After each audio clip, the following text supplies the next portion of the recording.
ओम शांति। मनुष्य सृष्टि का बीज रूप, ज्ञान का सागर, शांति का सागर, परमपिता परमात्मा संगम युग पर ही आकर नॉलेज देते हैं। बाबा नॉलेजफुल है ना, जरूर नॉलेज सुनाने अंत में आना पड़े। बाप ही आकर मुक्ति, जीवन मुक्ति देते हैं। बाप कहते हैं कल्प कल्प संगम पर आता हूँ, मैं तुमको राजयोग सिखाता हूँ, राजाओं का राजा बनाता हूँ। भगवान ने ही आकर नर से नारायण बनने की नॉलेज दी है। बाप को स्वर्ग का रचयिता कहा जाता है। लक्ष्मी नारायण जो स्वर्ग के मालिक थे, उन्हों को वर्षा भगवान ने ही दिया है। बेहद के ड्रामा के एक्टर, क्रिएटर, डायरेक्टर, दुख हरता सुख करता, नॉलेजफुल रचयिता श्री बाबा की मुख्य समझानी आज 26 फरवरी 2021 की मधुर मुरली से। फर्स्ट पॉइंट, आज बाबा माया जीत अर्थात माया पर विजय पाने के लिए क्या पुरुषार्थ करना है वो समझाते हैं। बाबा कहते हैं तुम बच्चे रूहानी क्षत्रिय हो अर्थात रूहानी योद्धे हो। हमारी युद्ध है आंतरिक माया के साथ, अपनी कमी कमजोरियों के साथ, पांचों विकारों के साथ। तो हमें उस पर अभी इस संगम युग पर ही विजय प्राप्त करना है।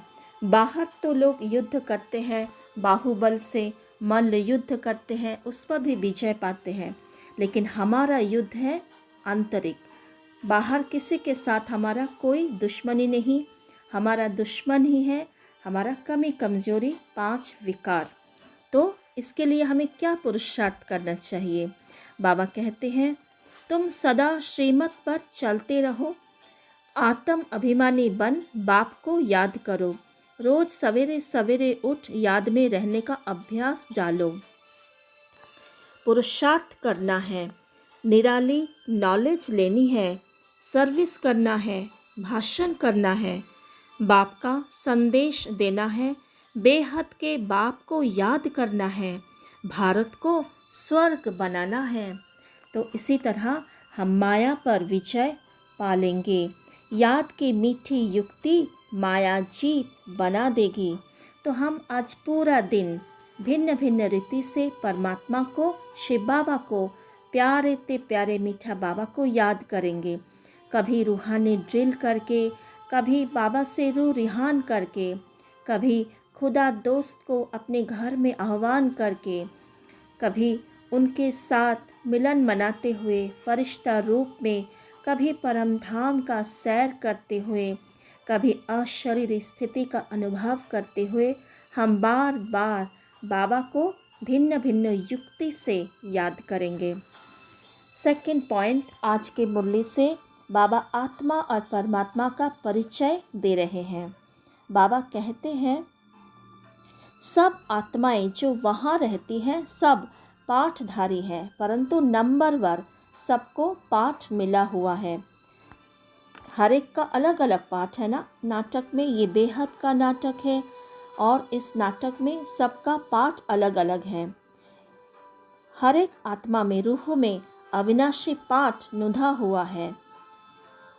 पाठ आत्मा बजाती है, परंतु देह अभिमान के कारण कह देते हैं मनुष्य का ऐसा पाठ है। लेकिन बाबा कहते हैं सारा पाठ आत्मा का है। जैसे कोई नारी, कभी किसी का माँ है, किसी का कन्या है, हाउसवाइफ है, कभी टीचर है, तो भिन्न भिन्न रोल प्ले करते हैं। लेकिन इस शरीर द्वारा कर्म करने वाली कौन है? आत्मा है। भिन्न भिन्न रोल प्ले करने वाला आत्मा ही है। और परमात्मा का क्या परिचय है? परमात्मा है सुप्रीम सोल, जिसको सुप्रीम कहा जाता है, और वो परम धाम में रहते हैं जहाँ सारे सोल्स, सारे आत्माएं वहाँ रहते हैं। एक्टर्स ही सोल्स है, अर्थात आत्माएं सारे एक्टर्स हैं। तीसरी पॉइंट आज की मुरली से बाबा कहते हैं शूद्र और देवताओं से तुम ब्राह्मण उत्तम हो। क्यों? क्योंकि सतयुग में आत्म अभिमानी होते हैं, बाप को नहीं जानते। यहाँ कलयुग में आत्म अभिमानी भी नहीं और बाप को भी नहीं जानते, अर्थात कलयुग में जो साधारण मनुष्य आत्माएं हैं वो स्वयं को भी नहीं जानते और परमात्मा पिता को भी नहीं जानते। और हम बच्चे संगम युग पर क्या है, अभी हम आत्म अभिमानी भी बनते हैं और परमात्मा पिता को भी जानते हैं। और इसी समय परमात्मा का पालना हम ब्राह्मण बच्चों को ही मिल रहा है। स्वयं भगवान हमें कितने सारे स्वमानों से रोज श्रृंगार करते हैं। बाबा कहते हैं तुम मास्टर सागर हो। बाबा हमें त्रिकालदर्शी त्रिलोकी नाथ बनाया है। सृष्टि का जो ज्ञान है, कर्मों का जो ज्ञान है, ये ज्ञान देवताओं में भी नहीं है। इसीलिए बाबा कहते हैं तुम ब्राह्मण शूद्र से और देवताओं से श्रेष्ठ हो, उत्तम हो। तो नशा चढ़ाए कि हम कितने ऊंचते ऊंच आत्माएं हैं, भगवान जिसकी पालना कर रहे हैं। 4th पॉइंट बाबा कहते हैं कि प्रदर्शनी में जैसे हम समझाते हैं लोगों को, उससे प्रजा भी निकलेगी, साहूकार, राजा, रानी, गरीब आदि सब निकलते हैं। बाबा कहते हैं सतयुग से त्रेता तक प्रिंस प्रिंसेस बनते हैं। तो इस प्रदर्शनी में हमें अच्छे रीति समझाना है, भाषण करना है, बाबा का परिचय देना है। जैसे जैसे आत्माएं हैं उसी अनुसार हमें पॉइंट समझाना है। तो इसीलिए बाबा को भाषण करने वाले आत्माएं, भाषण करने वाले बच्चे बहुत पसंद हैं। बाबा कहते हैं वही सपूत बच्चे हैं, क्योंकि हमें ये रूहानी सर्विस में होशियार होना है। मुख्य है ही भाषण। बाबा कहते हैं आगे चल मेल ट्रेन बन जाएंगे। जैसे मम्मा स्पेशल मेल ट्रेन थी, अर्थात मम्मा बहुत अच्छी रीति समझाती थी, किसी को ऐसा समझाती थी जो वो ज्ञान में चल पड़ते हैं। तो प्रजा जो ज्ञान सुनते हैं, प्रदर्शनी समझते हैं, वो प्रजा बनेंगे। लेकिन जो ज्ञान में चलेंगे, अच्छी रीति धारणा करेंगे, वो फिर बारिश बन जाएंगे और हमारे संबंध संपर्क में आ जाएंगे। तो इसी तरीके से प्रिंस प्रिंसेस सब कुछ इसी समझाने से यहाँ संगम युग पर ही बनते हैं। बाबा कहते हैं इस भारत को अभी स्वर्ग तुम बनाते हो, इस भारत को नर्क रावण ने बनाया। एक सीता कैद में नहीं थी, लेकिन तुम सीताएं रावण की कैद में थी।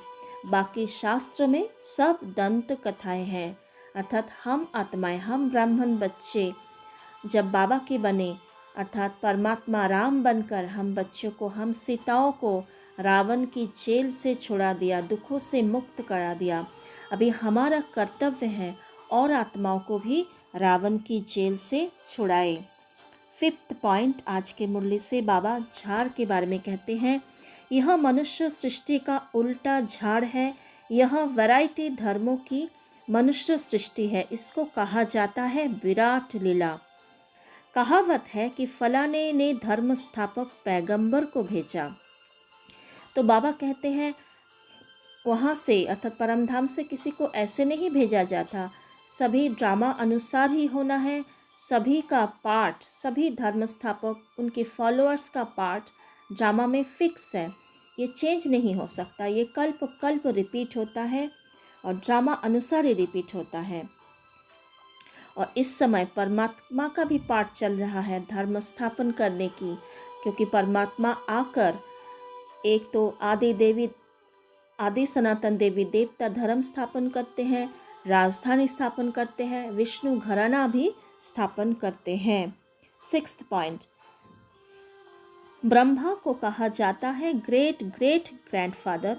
सीजरा है, पहले पहले ब्रह्मा ऊंच, फिर सीजरा निकलता है। कहते हैं भगवान सृष्टि कैसे रचते हैं। रचना तो है, जब पतित होते हैं तब उनको बुलाते हैं, वही आकर दुखी सृष्टि को सुखी बनाते हैं। इसलिए बुलाते हैं बाबा दुख हरता सुख करता आओ।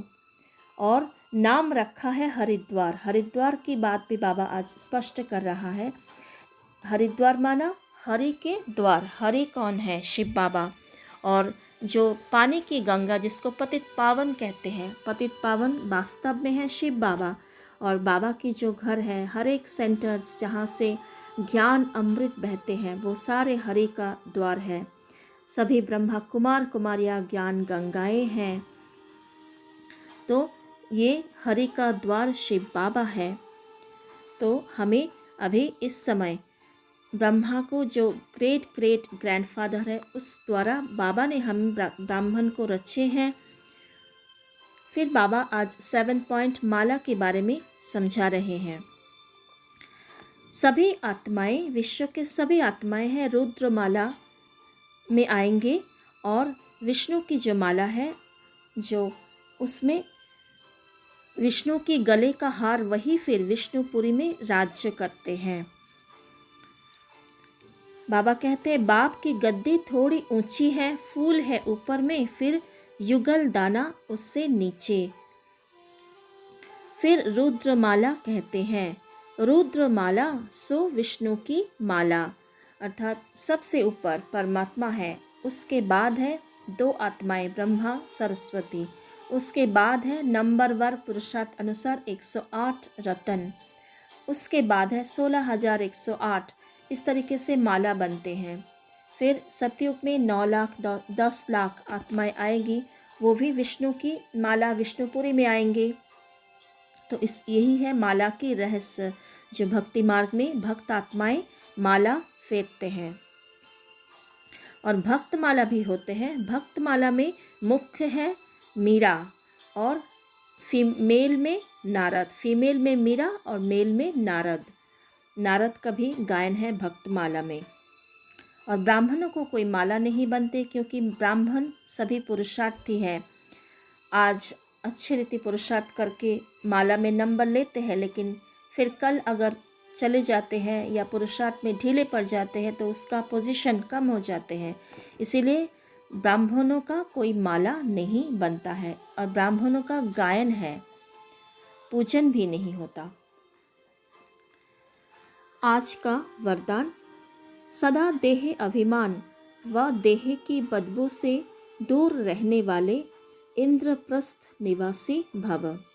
स्लोगन, अपने तन मन धन को सफल करने व सर्व खजानों को बढ़ाने वाले ही समझदार हैं। ओम शांति। आज बाबा ने कहा कि सवेरे सवेरे उठकर अपने आप से बातें करनी है, अभ्यास करना है। मैं इन शरीर की कर्मेंद्रियों से अलग हूँ और बाबा से बहुत मीठी मीठी बातें करना है। तो अभी हम बाबा को बहुत प्यार से आह्वान करेंगे। अति मीठा प्यारा शिव बाबा, मैं आपके लाडले बच्चे, आप मेरे पास आ जाओ। मुझे आपसे बातें करनी है। मेरे मन के सारे बोझ आपको देना है। बाबा, आप कितने मीठे हो। मैं आत्मा जब आपसे नहीं मिली, आपकी नहीं बनी, तब कैसी थी, बात बात पर लड़ती झगड़ती, रोना धोना, किसी ने कुछ कह दिया उदास होकर बैठ जाना।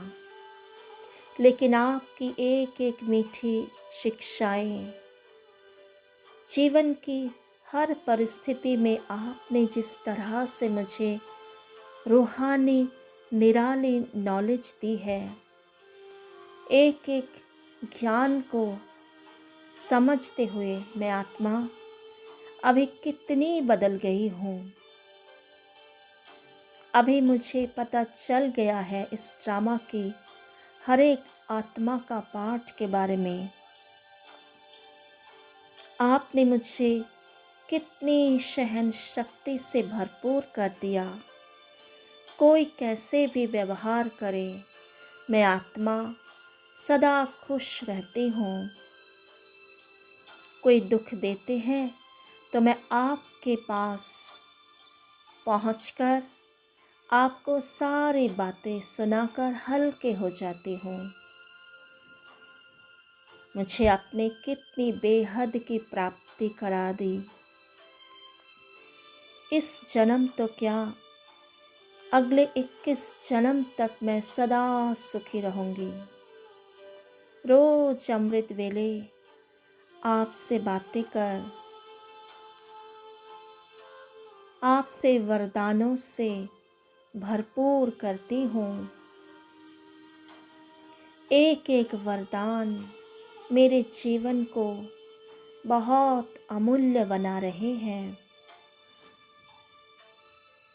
मेरी दृष्टि को, मेरे मन को कितनी सुंदर शक्तिशाली बना दिया। मैं हर एक को अब आत्मा रूप में देखती हूँ। मुझ में अपनी कितनी विशेषताएं भर दी और मैं विशेषताओं को अपने जीवन में यूज़ करके औरों को भी संतुष्ट करती हूँ, स्वयं भी संतुष्ट रहती हूँ। आपने मेरी आँखों में विशेषताओं की चश्मा पहना दी। कहा बच्चे, हर एक के अंदर गुणों को देखो तो गुणग्राही बन जाओगे। दिव्य बुद्धिवान का आपने वरदान दिया। मैं जब चाहे जहाँ चाहे अपने मन के विमान से उड़कर पहुँच जाती हूँ। आपके संग मिलन मना के अपार शांति, खुशी, आनंद का अनुभव करती हूँ। जीवन में छोटी बड़ी समस्याएं होते हुए भी मैं बहुत खुश रहती हूँ। रूहानियत से भरपूर, कितनी खुश